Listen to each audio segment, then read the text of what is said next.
भद्रदृष्टे तस्या नमस्तु वृषभान भुवो महीम्ने ब्रह्मेश्वरादिसुदुर्ह पदारविन्द श्रीमत्पराग परमात्मा वैभवाय सर्वार्थसार रसवर्षि कृपाद्रदृष्टे तस्या नमस्तु वृषभान भुवो महीम्ने। गतकाल আমরা श्री राधारस सुधानिधि ग्रंथे मंगलाचरण श्लोके नमस्कार वस्तु निर्देश और आशीर्वाद এই তিনটি একসঙ্গে যেখানে প্রকাশিত হয় তাকে মঙ্গলাচরণ বলা। এই রাধারস সুধানিধি গ্রন্থ मंगलाचरण श्लोके वस्तु निर्देशेर द्वारा राधारानीर भाव आमादेर आराध्य देवी हलेन वृषभानुनंदिनी श्री राधा तार सम्बन्धे बर्णना राधार भाव हलो आमादेर साध्य वस्तु। अतएव वस्तु निर्देश रूपे राधारानी तत्व के वर्णना करलेन और वृषभानुनंदिनी राधारानी जे दिके जे स्थाने थाकेन सेई दिशाके प्रणाम करेन। অপর দিকে যোগীন্দ্র দুর্গম গতি বড় বড় ঋষি মুনিগণের দ্বারাও দুর্লভ, ব্রহ্মা শিব আদি দেবতাগণের দ্বারাও যাহার চরণ কমল দর্শন সম্ভব হয় না, যাহার লীলা দর্শন অত্যন্ত দূর, এমন যে পরব্রহ্ম শ্রীকৃষ্ণ রাধারানীর সেবা করছে তার দ্বারা গম্ভীরতা বর্ণন করে। এখন বললেন কি কোন হরিনামাশ্রয়ী সাধক যারা হরিনাম করে, হরিনাম করতে করতে কি চিন্তা করে বাইরের যত চিন্তা আছে সমস্ত চিন্তাকে ভুলে যেতে হবে, অন্য সমস্ত চিন্তাকে ভুলে গিয়ে বললেন কি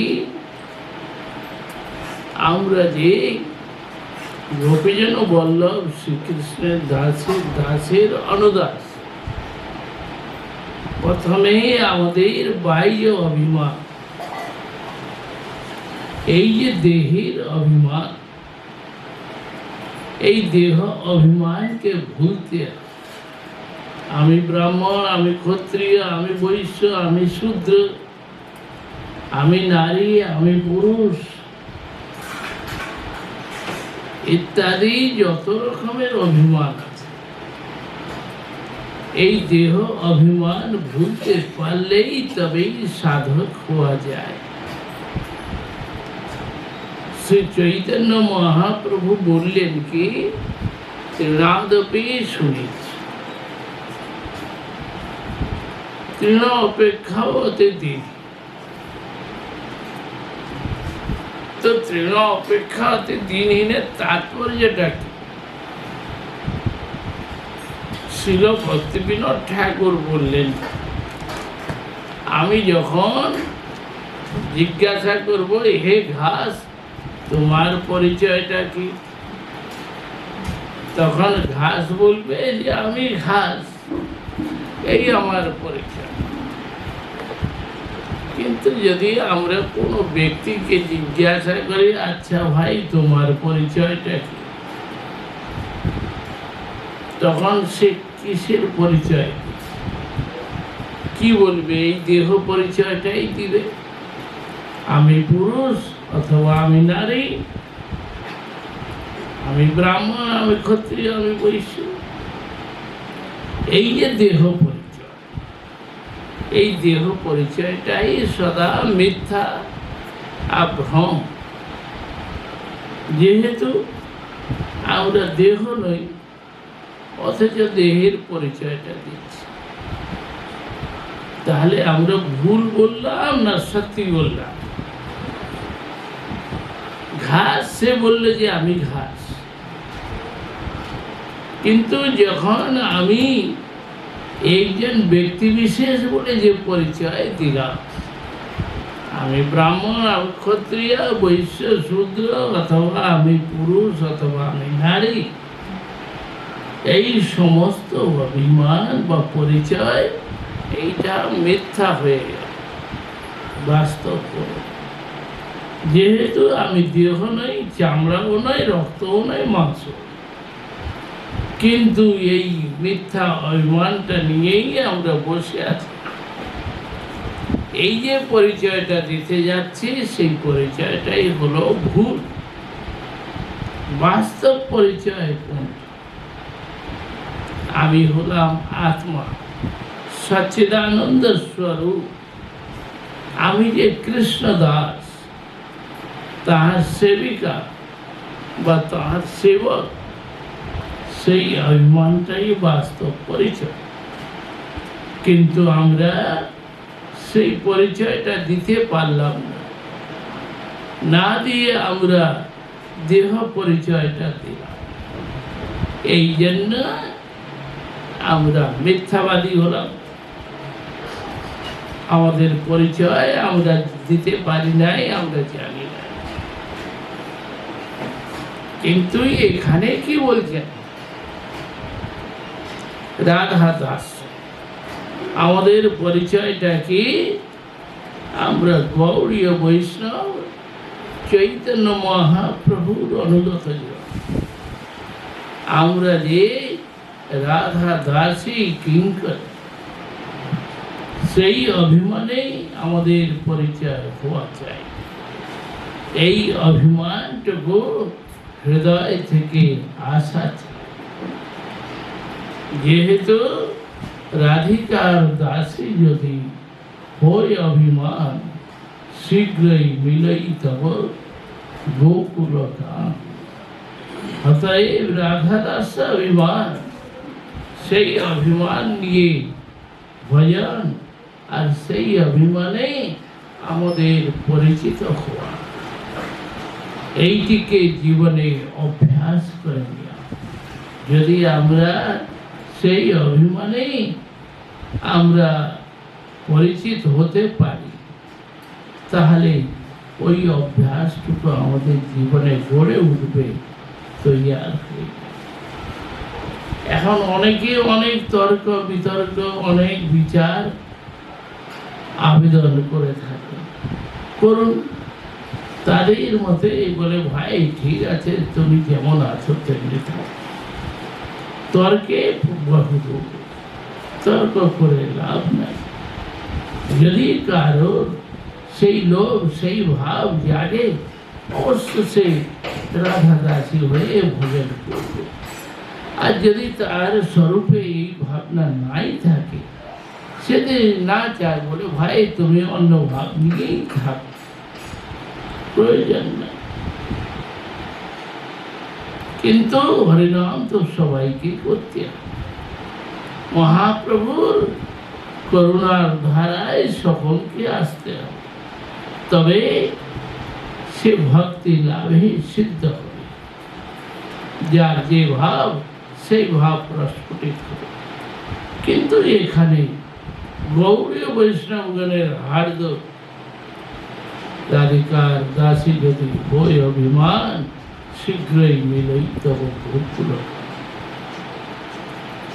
এই জন্য এই ভাব নিয়ে ভজন করতে হবে। ভজন করতে করতে ভজনের মধ্যে স্ফূর্তি আসবে। ভজন করতে করতে হরিনামের দ্বারা ভগবানের স্মরণ হবে। স্মরণের মধ্য দিয়ে, স্ফূর্তির মধ্য দিয়ে, এবং ভজন করতে করতে রাধা গোবিন্দ সাক্ষাতে যেন আবির্ভূত হচ্ছে, প্রত্যক্ষের ন্যায় অনুভব হচ্ছে, এইভাবে অবস্থাগুলি আসবে। তো সাধক ভক্ত এইভাবে ভজন করবেন আর এই ভাব নিয়ে আগে চলতে থাকবে। ব্রহ্মেশ্বরাদি সুদূর পদারবিন্দ, ব্রহ্মাদি ঈশ্বর তাদেরও সুদুর্লভ যে চরণ কমল, পরম অদ্ভুত ঐশ্বর্য যাহার চরণ কমলে, এবং যাহার করুণার দৃষ্টিতে সর্বার্থ সিদ্ধি হয়। কৃষ্ণ প্রেম অজস্র ধারায় বর্ষিত হয়ে থাকে। করুণাকার সেই বৃষভানুনন্দিনী রাধা, সেই বৃষভানুনন্দিনী রাধারানীর করুণার যে মহিমা, করুণার যে দাম, তার যে অদ্ভুত মহিমা, ব্রহ্মা ঈশ্বর আদি দেবতাগণের দ্বারা যা চরণ কমল অতিশয় সুদুর্লভ, যাহার চরণ রেণুর অদ্ভুত মহিমা প্রভাব, চরণ কমলে যাহা করুণার দৃষ্টিতে কৃষ্ণ প্রেম অজস্র ধারায় বর্ষিত হয়, সেই বৃষভানুনন্দিনী রাধারানীর মহিমাকে আমি যে প্রণাম করি, নমস্কার। আগে বলেছিলেন যে দিশায় রাধা গোবিন্দের লীলা হয়, যে স্থানে, যে বৃন্দাবনে, যে কুঞ্জবনে, যেখানে রাধারানীর অদ্ভুত লীলার মহিমা প্রকাশ হচ্ছে, সেই দিশাকে প্রণাম করি। রাধারানীর চরণ রেণুর অদ্ভুত মহিমা, সেই মহিমাকে যে আমি প্রণাম করি। এখন তত্ত্ব দর্শন বললেন কি, চিত্ত দৃঢ় করি লাগে মহিমা জ্ঞান হইতে। যখন কারোর মহিমা জানা যায় তখন তাহাতে মন লাগে। যদি তত্ত্ব দর্শন না থাকে তাহলে মহিমা জ্ঞান উপলব্ধি হয় না। তত্ত্বের ভিত্তিতে রসের প্রতিষ্ঠা। তত্ত্ব দর্শনের যদি ভিত্তি থাকে তাহলে তার উপরে রস দর্শন আসে। তত্ত্বকে বাদ দিয়ে লীলা রস যেন একটা প্রাকৃত বস্তু বলে মনে হয়। লীলা রস, কৃষ্ণ রাধারানী পা দাবাইলেন, রাধারানীর পায়ের আলতা মাথায় লাগাইলেন, কৃষ্ণ রাধারানীকে আলিঙ্গন করলেন, চুম্বন করলেন ইত্যাদি, হো হো হা হা হে হে, এগুলো সাধারণ মনে হবে। তত্ত্ব দর্শন নাই, বিচার নাই বলেই এগুলো প্রাকৃতির মতো বোধ হবে। কিন্তু যদি তত্ত্ব দর্শনের ভিত্তিতে থাকে তখন তাহার মহিমাকে বুঝতে পারা যাবে। এই জন্য শ্রীজীব গোস্বামী পাদ তিনি বললেন কি ভগবান স্থাবৎ অসাধারণ স্বরূপ ঐশ্বর্য মাধুর্য তত্ত্ব বিশেষ। ভগবান যিনি অসাধারণ স্বরূপ ঐশ্বর্য মাধুর্য তত্ত্ব বিশেষ, তিনি হলেন ভগবান, যাহার স্বরূপ ঐশ্বর্য মাধুর্য তত্ত্বের দ্বারা প্রকাশিত, তিনি হলেন ভগবান। কোন অসাধারণ স্বরূপ ঐশ্বর্য মাধুর্যময় তত্ত্ব বিশেষ যেখানে সেখানে তিনি হলেন ভগবান। ভগবান কাকে বলে? যার মধ্যে ঐশ্বর্য এবং মাধুর্য এই উভয় তত্ত্ব আছে, তিনি ভগবান। তিনি কেবল মাধুর্য নিয়ে নয়, আর কেবল ঐশ্বর্য নিয়েও নয়। শ্রীকৃষ্ণের অভিন্ন তত্ত্ব তদীয় শক্তি পরিয়াসে শ্রী রাধাও পরম ঐশ্বর্য মাধুর্যবতী।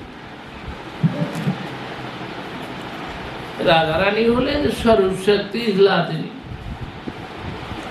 परंतु কৃষ্ণের স্বরূপ শক্তি লাদিনী বিশেষ। তার মধ্যেও কি আছে যে সেখানে ঐশ্বর্য এবং মাধুর্য উভয়ই আছে। রাধারানী কেবল মাধুর্যময়ী এক বালিকা বিশেষ তাই নয়, তাহার মধ্যে ঐশ্বর্য এবং মাধুর্য উভয়ই আছে। এই জন্য পদ্মপুরাণ পাতাল খণ্ডে নারদে রাধার প্রতি পরম ঐশ্বর্যময় স্তব দেখা যায়। পদ্মপুরাণ পাতাল খণ্ডে নারদ ঋষি রাধারানীর স্তব স্তুতি করেছেন। সেই স্তব স্তুতির মধ্যে ঐশ্বর্যযুক্ত স্তব করেছেন। ব্রজধামকে বলা হয় মাধুর্যের ধাম। কেন? যেমন আমরা গ্রামে বসে আছি, এই কাশীনগর, এখানে মার্কেট আছে, বড় বড় ঘরও আছে, ধনীমানী লোকও আছে, ডাক্তার কবিরাজও আছে, আর অন্যান্য সব কিছু পাওয়া যায়। তার মধ্য দিয়ে বললেন এটি গ্রাম বিশেষ, একটা কোনো বড় টাউন নয়। গ্রাম বিশেষ হওয়ার জন্য মানুষ সাধারণভাবে থাকে। এখানে কোনো ঠাট বাট রং ঢং ঐশ্বর্য নিয়ে আর অহংকার অভিমানের মুড নিয়ে লোকে ঘুরে বেড়ায়। সবাই একদম গ্রামের পরিবেশে অতি সাধারণভাবে সামান্য পরিবেশ, সামান্য ভাব নিয়েই সবাই চলাফেরা করে থাকে। এই জন্য এখানে কারোর মধ্যে কোনো অহংকার অভিমান প্রাউড এগুলো দেখতে পাওয়া যায় না। অতএব একে কি বলা হবে? যে মাধুর্য, সামান্য মনুষ্য ভাব, সামান্য সামাজিক ভাব। কেউ অহংকার